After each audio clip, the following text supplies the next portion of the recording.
And so it happened. Mighty King Solomon, who was about as wise as any man had the right to be, did what seemed to be a very foolish thing. He hid away his greatest treasure. He hid it so deep and so well that all the archaeologists, with all of their shovels and all of their ancient maps, have yet to find it. And you know why? And why, Jimmy? Because the time was not right. And only King Solomon, in all of his wisdom, was able to realize that. And he lived happily ever after. The end. Oh, it's very nice. But, Jim, darling, I don't think it was that way at all. Of course it was. He hid the treasure. No, it wasn't old King Solomon. It was the Queen of Sheba. And it wasn't a treasure. No? No, it was a star. Yes, it was a star that the Queen of Sheba took from out of the sky one Tuesday evening in October. She wanted it for her crown, so she took it. And she buried a star? Truly, Della, that makes no sense. No, she didn't bury it. She tossed the star deep into the sea, so deep that its light couldn't reach the surface, and all the ships that passed overhead had no idea there was a star down there at all. And do you know why she did it? No, why? Because, she said, the time wasn't right. Of course. And when the time was right, the star would rise out of the sea and shoot back into the sky. But not until a time when the heavens were ready for a star of such beauty. The end. Well, this is a true story. Once upon a time, one Christmas, on the very first Christmas Eve, to be honest, 3 kings journeyed a great distance. they were the Magi. Everyone knows that story, Jimmy. I wonder. Now, these being wise kings, we can guess they brought wise gifts. But maybe they weren't. They could have been foolish gifts, couldn't they? Absolutely foolish. And That's my whole point. We can only guess. Now I thought the Magi brought the finest gifts imaginable. until tonight. Yes, it wasn't until this very night, Christmas Eve, 1905, in this very flat, to me, that I realized something about the gift of the Magi. Me too. And to think that all started here, in 2B, only last September. Do you remember it, Jimmy? Well, I'll never forget our first day in old 2B.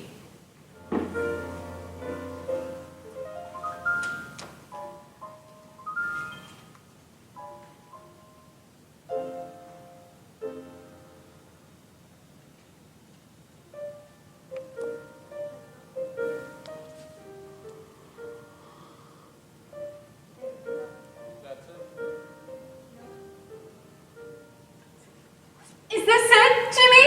Is this really it? Della, where are you? Oh, up here? Is it really ours? It's 2B, top of the stairs, first left. All ours, truly ours. For $8 a week it is. Oh, Jim, darling, our own furnished flat, our palace. With all the modern conveniences.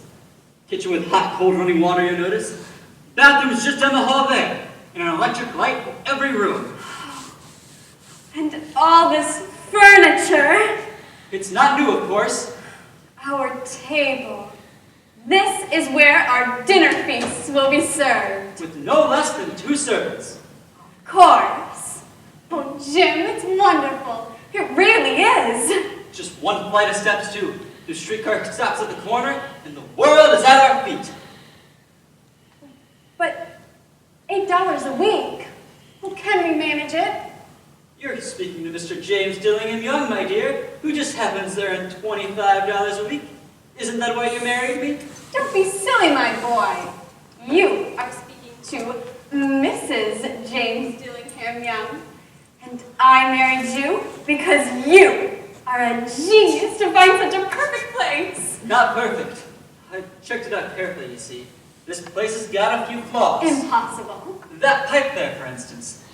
You see it? Where? There. It rattles and pounds and spits and everything. Loudly? Only in the middle of the night, I'm sure.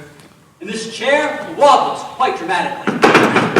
What will the servants think? And be careful of the sofa, especially the left side, Why? because it bites. Honestly. It does. They tried to take a bite out of me. One of the springs inside does not like James Dunnigan young. Watch its bite, I tell you. Just like that man downstairs. Better watch his bite, too. Who? The mystery man? The one who stared at us through the transom when we walked in. That's him. Looked like a mystery man to me. Well, he certainly looks strange. He must live right below us. 1B, that's our man. But he's nothing compared to the woman across the courtyard. The one who slammed her window shut when we came in? I hear she's an honest-to-goodness witch. Jim, won't you stop? It's true. Every last Friday of the month, all the cats gather outside her window. It's like some sort of secret ceremony or something. Honestly, Jimmy, married 2 weeks already, and you still think I'm a child. All right, who is she then? Well, if you must know, Yes, I must. well, she's the Queen of Sheba. A queen? Ridiculous. She's in disguise, of course. She dare not show her real beauty, or else she'll be discovered. Oh, it's a very sad story, really. She ran away from the land of Sheba because she refused to marry the prince of someplace or other. She was in love with another, you see. So, one night, it was a Thursday evening in February, she gathered only her finest jewels into a laundry basket and stole away. And what about those cats outside her window?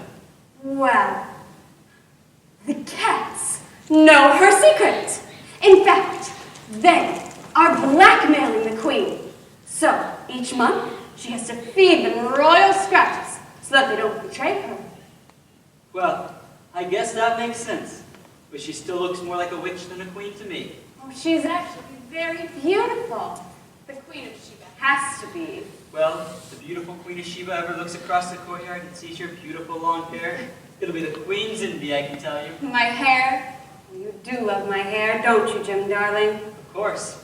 It's your greatest treasure. Not any longer. What? You are my greatest treasure, silly. And you are mine. Listen, did you hear that?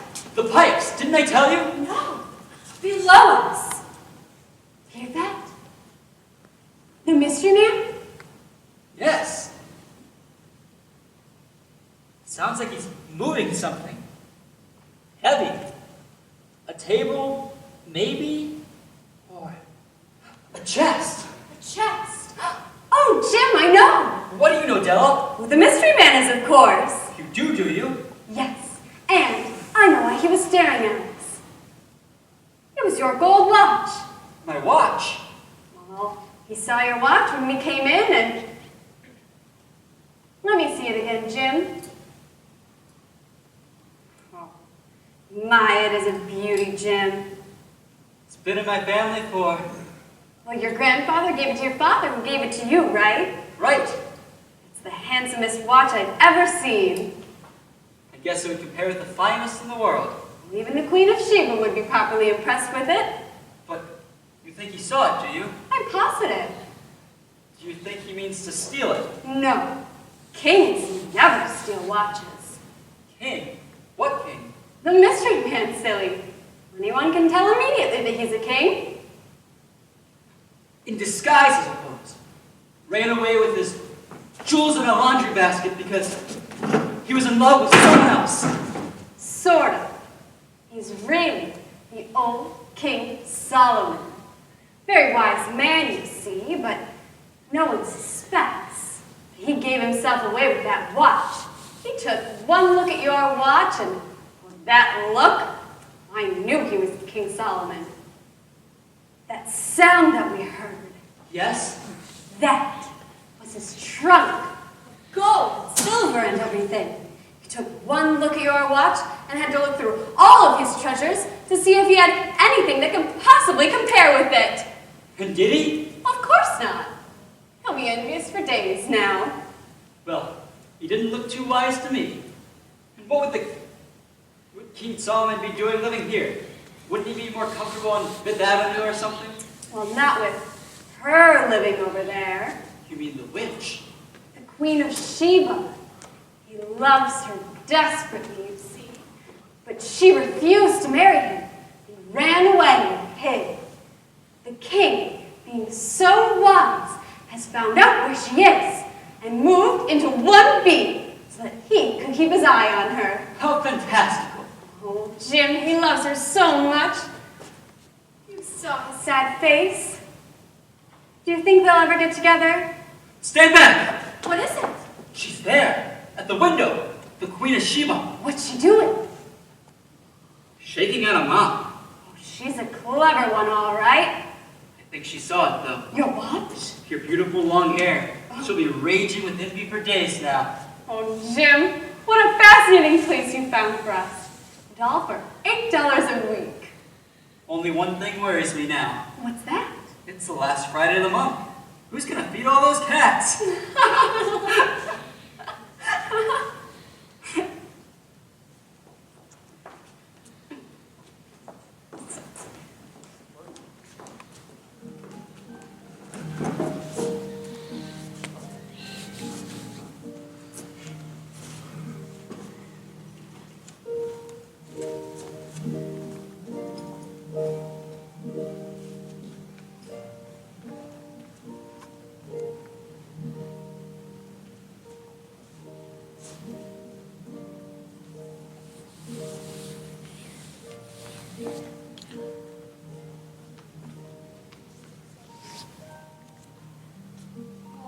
Please, God, let nobody buy them, so that I can see them forever.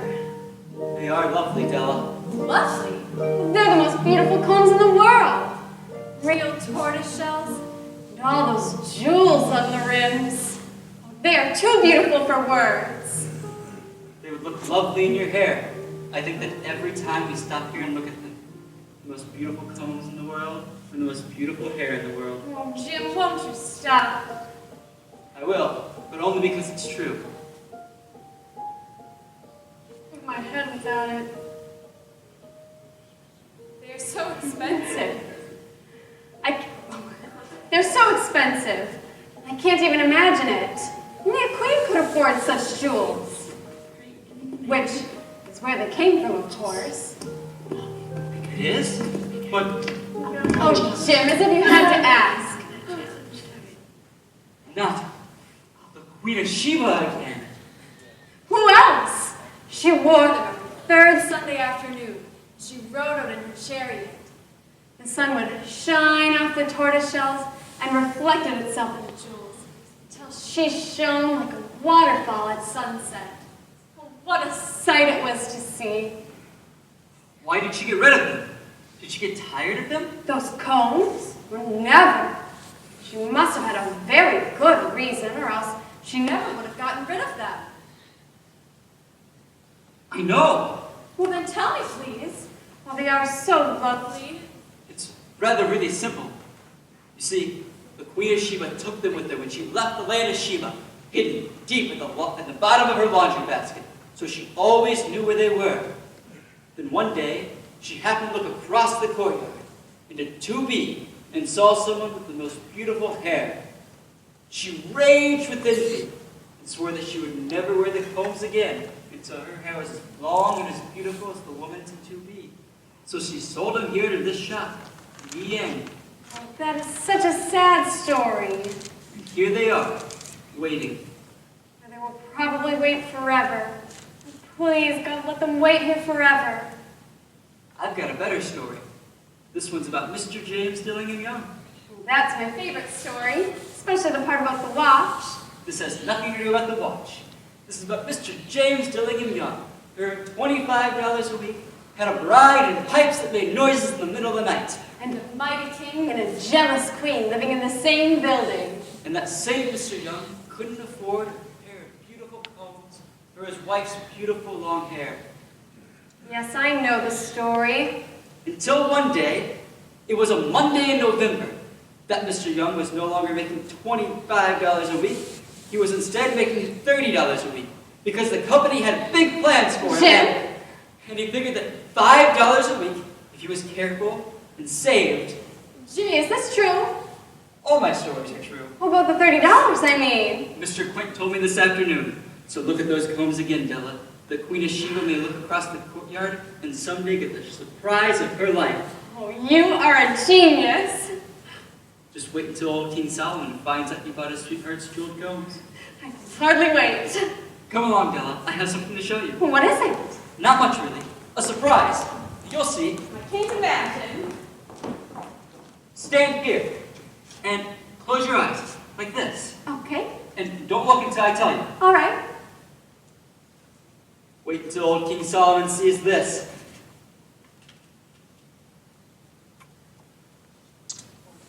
Can I look now? In a second. Now, What? read it. Oh, Mr. and Mrs. James Dillingham Young, to be. It's not much, really.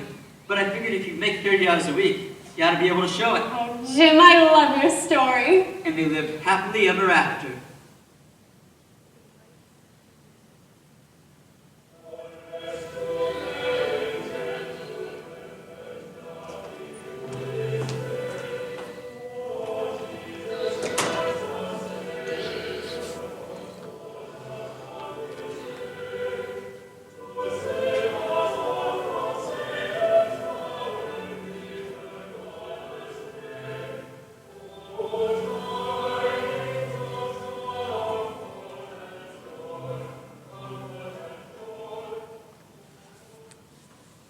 Please, God, make him be wrong. For once, let Jim be wrong. Make him come home, laughing, saying it was all a mistake, that he imagined the whole thing. Della, it's all right. Let him say, Mr. Quint has decided to keep me on, hard times or not.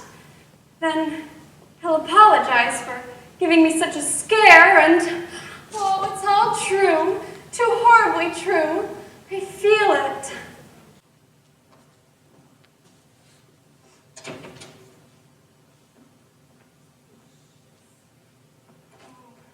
I hope I say the right things. Sorry I'm late. That's all right, darling. Do you want to hear a story? No, Jim. I mean, if you want. It's a true one. All right. All my stories are true. I know, dear.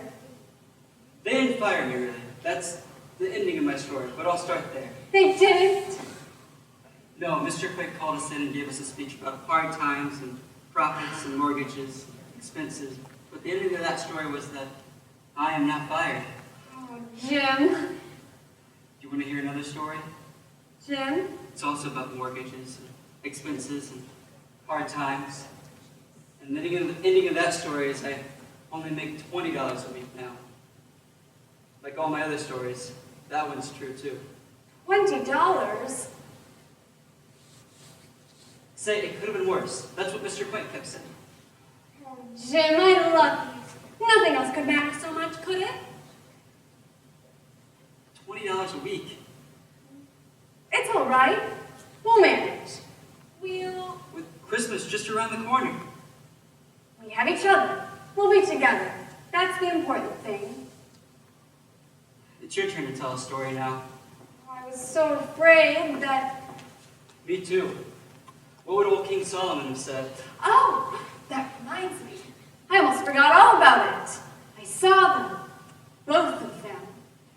The king and queen, together. Sort of. I went up to the roof to hang the laundry and he was there. Mighty King Solomon. Except he wasn't very mighty. And I think you're right, Jim.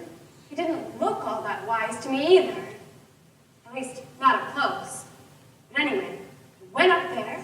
He was sitting near the skylight. I think he'd been drinking. No. I just minded my own business when he spoke to me. mystery man actually spoke to someone. Except that it wasn't very nice. What did he say? Nothing at first. He just kept staring at me. You know that stare that he has. I just ignored him and started hanging out the shirts. But I felt him watching me all along. Finally, he said, "Nice hair you got there, girlie." Just like that. I didn't know what to do, so I sort of smiled, and then he said, "Know what I'd do if I had hair like that?" This was the most ridiculous thing to say, wasn't it, Jim? I didn't know what to think. Then he said, "I'd cut it off and sell it and get myself some real gin." He said that. And then the most astonishing thing happened. From across the roof, near the water tank, she appeared.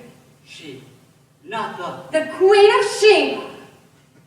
She must have been hanging up the sheets all along, and I hadn't even noticed her. She must have heard what the old king said, because she came up from behind the water tank and told him to behave himself. She didn't. She actually scolded him. "Get away from here and let respectable people get on with their work," or something like that. I can hardly remember. I was shaking so. Can you imagine her talking to King Solomon like that? Well, what did you do then? Well, I finished hanging up the shirts as fast as I could. I was shaking so. Didn't know whether to cry or to burst out laughing. And then I came back down here. Oh, Jim, I wish you'd been there. It was so confusing. Later, when I went back up to get the shirts, they were both gone. Just imagine it. Mighty King Solomon and the Queen of Sheba on the roof. Jim, do you think she recognized him? As her old suitor, I mean. I'm sure he's changed pretty much since the old days. I suppose. Do you think they'll ever get together? Hard to say. They both look so lonely. Sure. What are you thinking about, Jimmy? $20 a week.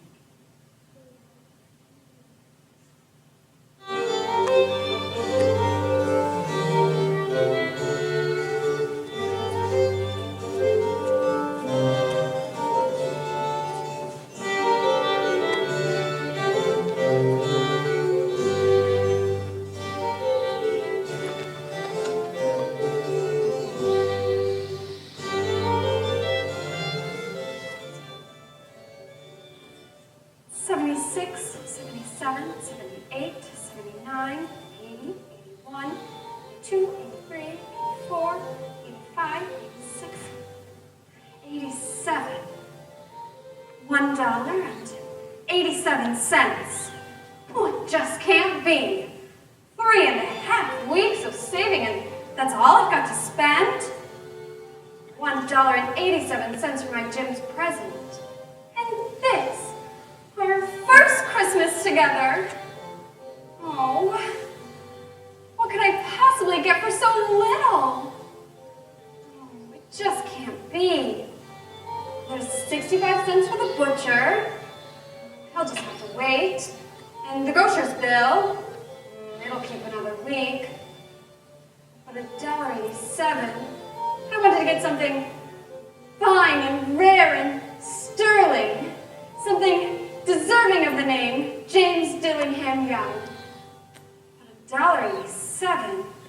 I must have made a mistake in counting. I'll just check it one more time.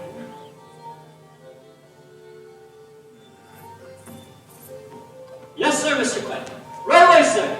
I understand, sir.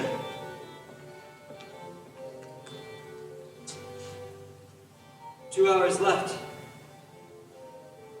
What kind of jewels can I buy for $4? What kind of gift can I get for that price? Some present I'll be able to get Della for our first Christmas.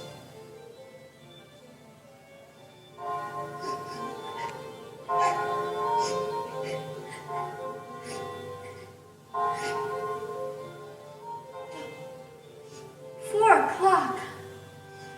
Well, Mrs. James Dillingham Young,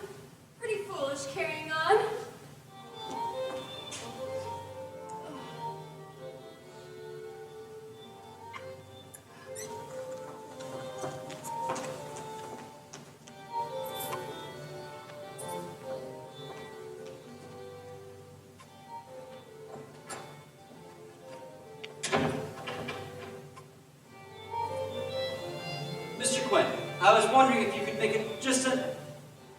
No. Mr. Quinn, I would like to propose a business proposition for you, sir. No. Mr. Quinn, I was wondering if just this one time, maybe, some genius...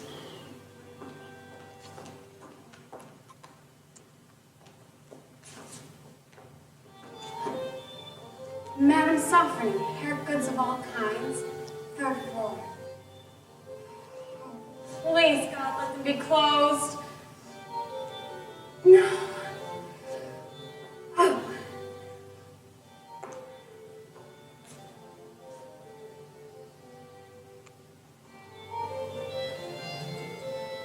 Less than an hour left. Then what'd I do? Less than an hour left and $4 to buy the world with, and less than an hour to decide what to do. What would a real wise guy do? A real soul. I bet he'd take his wisdom and come up with something great. Oh, some story I'll be able to tell.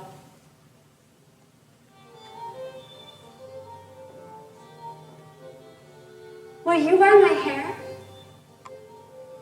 Oh.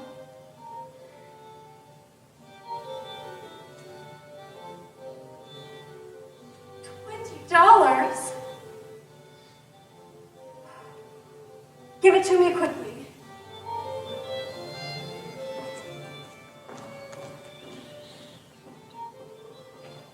And a very Merry Christmas to Mr. and Mrs. James Dunnigan Young of 2B.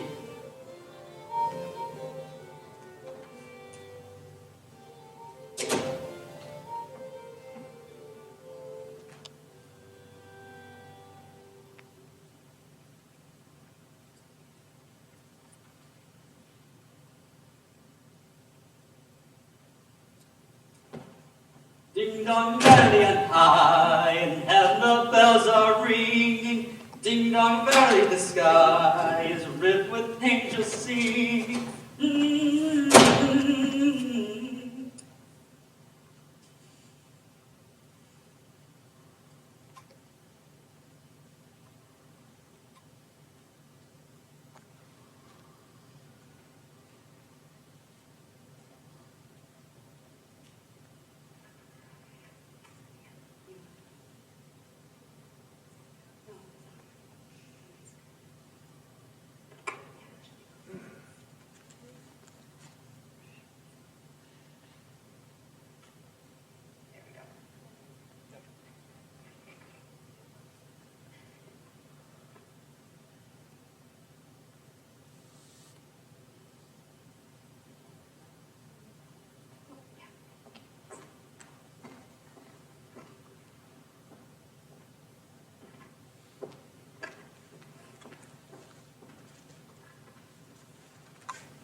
Jim?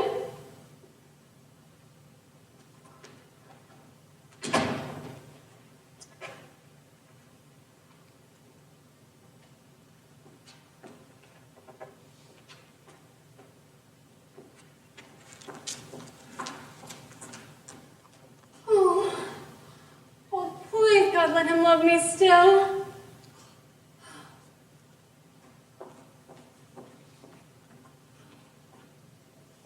Here you go, Jimmy. A gift deserving of the name.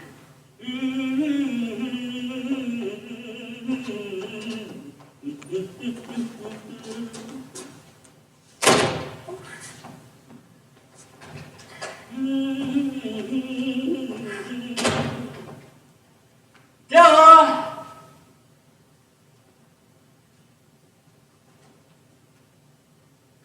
Della?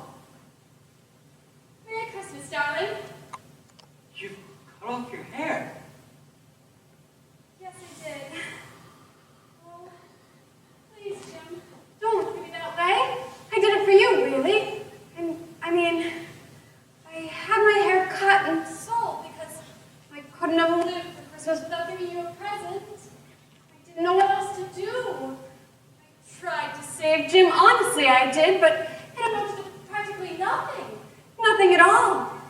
So, I sold my hair. But it'll grow back, Jim, I promise.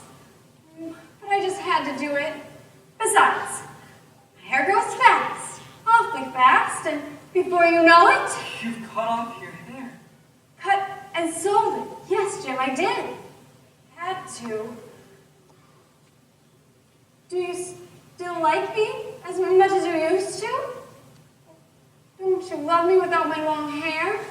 I'm still me without it. You say your hair is gone. You needn't look for it, Jim. I sold it, I tell you. Oh, it's Christmas Eve, Jim. Please don't be angry with me. Besides, we're going to have a lovely Christmas after all. Look at the gift I've got for you.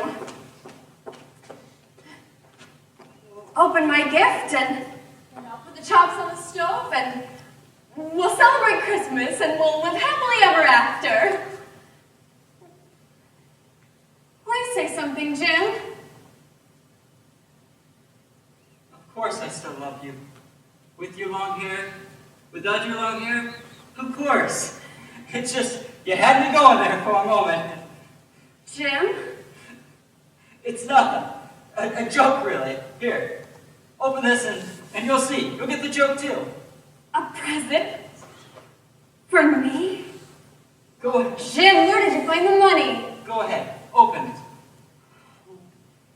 You are a genius. You must have had money put aside all along and I didn't even know it. How you ever did it, I'll never know. I mean, you can't put off the butcher or save on the grocer or... Oh! The Queen of Sheba's combs! Oh, my hair! You see why I was a little stunned? Oh, the beautiful, beautiful tortoiseshell combs. With jewels on the rims? Better not have the old queen find out. Oh, they're even lovelier now than they were in the store window. But my hair all gone. Like you say, it'll grow back fast. Oh, it will, Jim. I promise you it will. If it never grows an inch, you're still my girl. Oh, I've forgotten all about your gift. Here, open it. You'll have to agree it's the most perfect present ever. I kept looking and finally, there it was, in the window of a shop on Broadway. As soon as I saw it, I knew it was the perfect gift I'd been searching for. I said to myself, this is the gold chain that is worthy of the watch. Isn't it a dandy, Jim? You'll have to check the time 100 times a day now. And the chain is long enough that you can wear it like so. It will show all the time. Just think of what old Solomon's reaction is going to be. Give me your watch for a second, Jim. I want to see how it looks on the chain. Jim, give me your watch for a second. Well, what's the matter, Jim? Dilla, let's put our gifts away for right now. They're just too nice to use. But Jim... I sold the watch to get the money to buy your combs. Oh. So let's put our wonderful gifts away and you can put the chops in the stove. Yes. I suppose you're right. Oh, Jim, how foolish we've been. No, not foolish. They were absolutely most perfect gifts. Maybe the most perfect gifts ever given at Christmas time. Well, I know the perfect chest for our perfect gift. And so it happened. Mighty King Solomon, who was about as wise as any man had the right to be, did what seemed to be a very foolish thing. He hid away his greatest treasure. And the Queen of Sheba took the star which she had grabbed from the heavens. She tossed it deep into the sea, until a time when the heavens were ready for a star of such beauty. One more story. The Magi were 3 wise kings, and we can assume they brought wise gifts to the babe in the manger on that first Christmas. However, who is to say what is a foolish gift? For perhaps we are all like the Magi. The end.